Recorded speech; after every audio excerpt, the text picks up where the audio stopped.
Mon histoire commence par un vide, celui de ma mère, partie trop tôt alors que je n'étais qu'une enfant. Mon père, mon pilier, s'est remarié et c'est là que mon enfer a débuté. Ma belle-mère ne m'aimait pas. Elle a tissé une toile de mensonges si serrée que la vérité ne pouvait plus respirer. Elle me maltraitait en secret, puis, avec ses propres enfants, elle montait des mises en scène pour m'accuser de leurs propres fautes. Un soir, le mensonge de trop a éclaté. Mon père, aveuglé, m'a jeté à la rue. La rue ne pardonne pas, j'ai connu le froid, la faim et l'innommable violence du viol. Mon âme était si brisée que je réclamais la mort, pensant que le ciel m'avait oublié. Alors que j'étais au bord du gouffre, Dieu a placé un sauveur sur ma route. Cette personne m'a dit « Venez à moi, vous tous qui êtes fatigués et chargés, et je vous donnerai du repos. » Elle m'a rappelé que Dieu a tant aimé le monde qu'il a donné son Fils unique. Ce jour-là, j'ai ouvert la porte de mon cœur à Jésus. J'ai commencé à chercher Dieu avec un cœur sincère, m'accrochant à sa promesse. Vous me chercherez et vous me trouverez si vous me cherchez de tout votre cœur. Dans mes nuits de solitude, je savais que l'Éternel est près de ceux qui ont le cœur brisé. Dieu a ouvert des portes que personne ne pouvait fermer.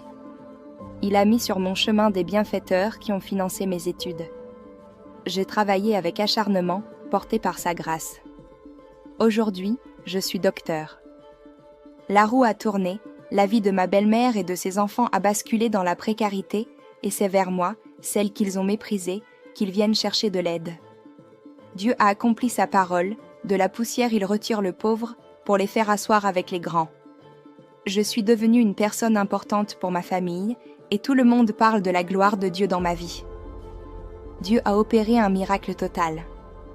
Non seulement il a mis sur mon chemin des bienfaiteurs pour financer mes études, mais il a aussi guéri mon cœur de femme. Moi qui n'avais jamais connu la tendresse d'un foyer, je suis aujourd'hui mariée. Dieu m'a fait don d'une belle famille merveilleuse et d'un mari aimant. Cet amour que je cherchais désespérément et que je croyais ne jamais mériter, je le trouve enfin chaque jour dans les bras de mon époux et dans le regard de mes enfants. Le pardon est ta puissance, ne laisse pas la haine te bloquer. Pardonne pour être libre.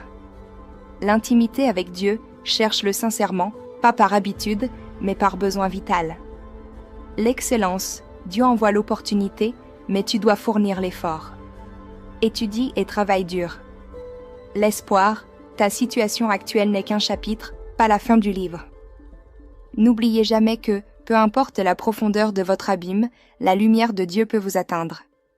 Ouvrez-lui votre cœur et laissez-le transformer votre histoire.